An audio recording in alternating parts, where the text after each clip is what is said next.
मित्रों नमस्कार। जय गौ माता जय गोपाल। आज हम गाय के एक गौ के बारे में आपको बताने आए हैं, जिसका नाम है गोमय। गोमय कह लीजिए या गोवर कह लीजिए। गाय का ये वरदान है, गाय का गोवर है, ये गाय का वरदान है। गोमय वसते लक्ष्मी, शास्त्रों में कहा गया है गोमय वसते लक्ष्मी। गाय के गोबर में लक्ष्मी का निवास होता है। तो इसी तरह नहीं कहा गया, इसका बड़ा सूक्ष्म महात्मा है और बहुत रहस्य है। गाय के गोबर संपूर्ण ऑक्सीजन का एक भंडार है। गाय के गोबर में ऑक्सीजन भरपूर मात्रा में प्राप्त होता है। ये हमारे ऋषि मुनियों ने लाखों साल पहले इस चीज़ को सिद्ध कर दिया था और शास्त्रों में ये चीज़ को वर्णन है। धीरे धीरे हम अज्ञानतावश इन सब चीज़ों को भूल गए हैं। तो अगर हम अपने शास्त्रों का पढ़ें और उसके सूक्ष्म ज्ञान को आत्मसात करें तो ये ऑक्सीजन की कमी जो चारों तरफ दिख रही है ये हमें नहीं होगी। तो हम अब मूल विषय पे आते हैं। हम गाय के गोमय से किस तरह ऑक्सीजन प्राप्त कर सकते हैं। रशियन वैज्ञानिक, जापान के वैज्ञानिक, बाकी सारे लोगों ने ये सिद्ध कर चुका कि हम गाय के गोबर से मलेरिया ठीक हो सकता है, गाय के गोमय से टीबी तक ठीक हो सकता है। तो इसी तरह गाय के गोबर में ऑक्सीजन भरपूर मात्रा में होता है। उसमें कोई भी विषाणु को मारने की बहुत शक्ति होती है। वो इसलिए होती है क्योंकि विषाणु वहीं पनपते हैं जहाँ वायरस या विषाणु किसी तरह के, जहाँ पे ऑक्सीजन की कमी होती है। जहाँ ऑक्सीजन कम होगा वहाँ विषाणु उत्पन्न हो जाएंगे। जहाँ ऑक्सीजन भरपूर मात्रा में होगा वहाँ पे ये विषाणु उत्पन्न ही नहीं हो सकते। तो अगर अपने शरीर को हमें पूर्ण ऑक्सीजन में रखना है तो गाय के गोमय का उपयोग करना ही पड़ेगा। किसी भी रूप में कर सकते हैं। गाय के कंडे में, गाय के गोमय में जो गोबर है उसमें आज 30% ऑक्सीजन मिलता है। अगर उसका प्रोसेस करके उसका कंडा बना दिया जाए तो उसमें 27% ऑक्सीजन होता है। और अगर उसको फिर जला के कोयला बना दिया जाए तो उसमें 30% ऑक्सीजन होता है। ये आज वैज्ञानिक प्रूफ हो चुका है ये चीज़ों का। अगर आप गूगल पे या बाकी चीज़ों पर अगर देखेंगे तो उसमें सारी चीज़ें ये भी आपको प्रमाणित मिल जाएगी। अगर उसी कोयले का अगर फिर भस्म में बना दिया जाए तो उसमें 46.8% ऑक्सीजन प्राप्त होता है, यानी कि मैक्सिमम। और फिर उस भस्म को फिर प्रोसेस किया जाए तो लगभग 60% ऑक्सीजन हमें मिल सकता है उस दोबारा प्रोसेसिंग भस्म से।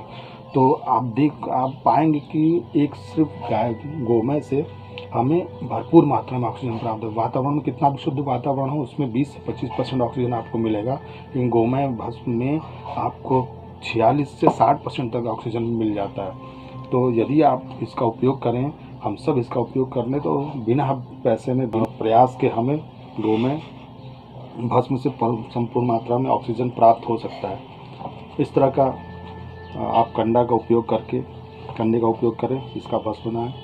अब बात ये आती है कि किस तरह के आप उपयोग करें, किसके गोमय का उपयोग करें। आप शुद्ध भारतीय नस्ल की गौ माता के गोबर का उपयोग करते हैं। अब उसका पहचान कैसे करेंगे। आप गाय के गोबर को लीजिए, एक हाथ में उठाएंगे और जब दूसरे हाथ में पलट लीजिए उसको। अगर आपके हाथ में गोबर जरा सा भी आपके हाथ में गोबर नहीं लगता है तो समझ लीजिए वह गोबर औषधि गुण से उसमें औषधि गुण सबसे अधिक है। किसी तरह का आपके एक हाथ में जब गोबर लेकर दूसरे हाथ में रखेंगे तो उसमें जरा सा भी आपके एक हाथ पे चिपकेगा नहीं गोबर, तो उसमें औषधि गुण सबसे अधिक मात्रा में होता है। तो उस गोबर उपयोग करके इस तरह का कंडा बनाइए और कंडे का उपयोग करके उसको जला के ऑक्सीजन उसका हवन करके ऑक्सीजन प्राप्त कर सकते हैं। उसका भस्म बना के ऑक्सीजन प्राप्त कर सकते हैं। उस भस्म को 1 से 2 लीटर पानी में 2 चम्मच भस्म को डालिए, उसको 15 से 20 मिनट तक रखिए।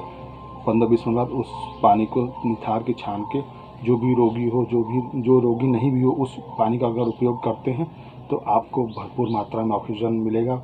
अगर आपको ये वीडियो पसंद आया तो अन्य लोगों को इसको बताइए, ये अधिक से अधिक लोगों को इसको पहुंचाइए। अगर आपको गौ माता का भस्म ये प्राप्त करना है तो आप हमारे डिस्क्रिप्शन पर लिख सकते हैं, हम आपको उपलब्ध करा सकते हैं। नहीं तो आपके आसपास कोई भी गौशाला से आप ले सकते हैं।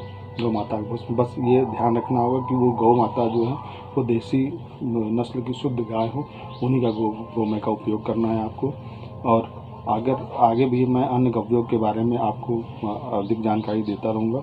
अगर आपको किसी और विषय पर, किसी गाय के गव्य के बारे में और कुछ जानकारी लेनी हो या इस पर वीडियो आप चाहते हो तो हमें कमेंट बॉक्स में अवश्य लिखें, जिससे हम आपके लिए उस वीडियो को बना सके और गौ माता की रक्षा हो सके आपके सहयोग से। आप सभी से ये मेरा विनम्र निवेदन है कि इस जानकारी का उपयोग भरपूर करके अपना लाभ उठाएं और अपने परिजनों को ऑक्सीजन की कमी से बचाएं। नमस्कार। जय गौ माता, जय गोपाल। ओम जय जय गौ माता।